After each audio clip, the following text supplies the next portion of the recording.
নামধারী FC versus East Bengal ম্যাচটা নিয়ে যদি কথা বলি, তাহলে সেই ম্যাচটি 2:30টা থেকে স্টার্ট হবে, 3টের জায়গায় তার আধ ঘন্টা ম্যাচটিকে এগিয়ে আনা হয়েছে। এবং শুধু এই ম্যাচটি না, আইএফএ শিল্ডের বাকি সবকটা ম্যাচই 2:30টা থেকে হবে, বিকজ লাইটের একটা প্রবলেম হতে পারে, সেটার জন্য ম্যাচটিকে প্রিপোন করা হয়েছে। এবং এখন যদি আমরা নামধারী এফসি কে নিয়ে বলি, তাহলে নামধারী FC is comparatively a very tough team. তো যেটা বলা হয়েছে, মানে কোচ অস্কার বুজন যেটা বলেছেন সেটা হচ্ছে যে ইস্টবেঙ্গল মোহনবাগানের পরে নেক্সট টাফ টিম যদি আইএফএ শিল্ডে কেউ থাকে সেটা নামধারী এফসি। এবং নামধারী এফসির অ্যাটাকিং এর মধ্যে যথেষ্ট একটা ঝাঁজ আছে। তাদের মানে ফরেনার্সরা যথেষ্ট ভালো শেপে আছে।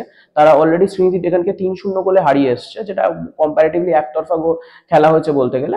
তো সেই জায়গায় দাঁড়িয়ে যদি আমরা তাদের ফরওয়ার্ডদের নিয়ে বলি, তাদের ফরওয়ার্ড বা তাদের ফরেনার্সরা যথেষ্ট ভালো ফর্মে আছে। এবং তাদের একজন ব্রাজিলিয়ান এবং ঘানার একজন ফরেনার, এরা দুজন গোল পেয়েছেন এবং তারাই বেসিক্যালি তারা দুটো গোল করেছেন।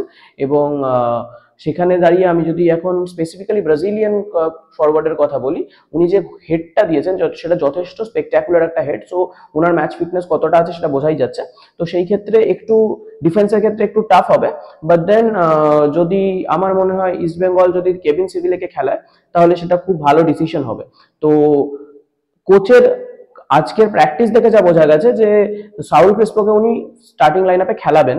তো in that case starting line আপে সাউল ক্রেসপো, মোহাম্মদ রশিদ এবং মিগুয়েল থাকবে। এবং তাদের সাথে হামিদ আহাদাদ যদি খেলে, তাহলে আমরা ডিফেন্সে কেভিন সিভিলকে পাবো না। বাট যদি কেভিন সিভিলে খেলে, তাহলে হয়তো হামিদ আহাদাদকে রিপ্লেস করে তার জায়গায় ডেভিডকে আমরা দেখতে পাবো। So that's how the squad will look like. এবার ইস্ট বেঙ্গলের হিরোশি খেলতে পারবে কিনা সেটা একটা প্রশ্ন। এবার সেক্ষেত্রে আইটিসি যদি উনি পেয়ে গিয়ে থাকেন আজকে দুপুর 4:30টার মধ্যে, যদি বা রাতে বিকাল 4:30টার মধ্যে উনি যদি আইটিসিটা পেয়ে গিয়ে থাকেন, তাহলে উনি খেলতে পারবেন ডেফিনেটলি। বাট এবার প্রশ্নটা হচ্ছে আইটিসি কি। তো আইটিসি মানে হচ্ছে ইন্টারন্যাশনাল ট্রান্সফার সার্টিফিকেট, যেটা হচ্ছে বেসিক্যালি একটা ডকুমেন্ট।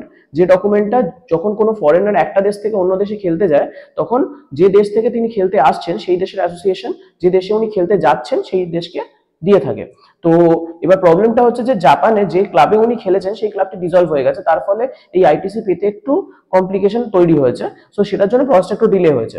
তো যদি সেটা পেয়ে গিয়ে থাকেন, তাহলে ডেফিনেটলি উনি খেলতে পারবেন কালকের ম্যাচটা। বাট যদি সেটা না হয়ে থাকে, তাহলে হয়তো আমাদের আর একটু ওয়েট করতে হবে। ডেফিনেটলি আমরা এক্সপেক্ট করতে পারি যে হিরোশি ফাইনালে খেলতে পারবেন।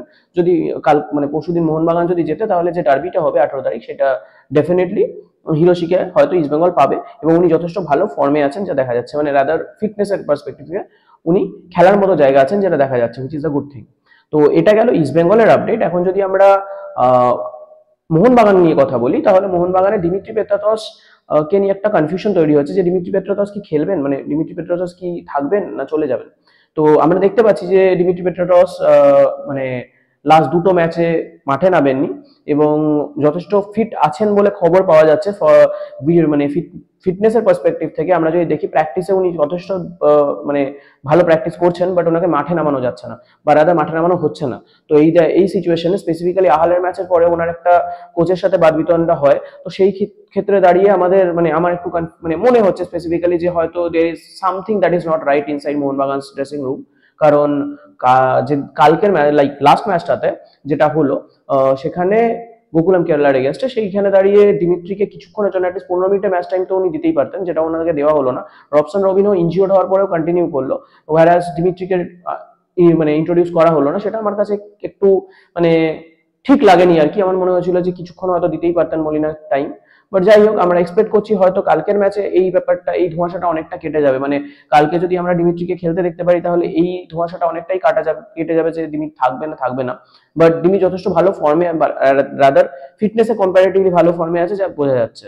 সো আশা করব যে এই মানে নিজেদের পার্সোনাল প্রবলেমস গুলোর জন্য সেটা ম্যাচে ইম্প্যাক্ট করবে না এবং সেটা মোহনবাগানকে ইম্প্যাক্ট করবে না, ডিমিকে আমরা খেলতে দেখতে পাবো। তো এই ছিল আজকের আপডেট। এখন আপনাদের কি মনে হয়, ডিমির কি থাকা উচিত না ডিমির মানে মোহনবাগান ছেড়ে চলে যাওয়া উচিত?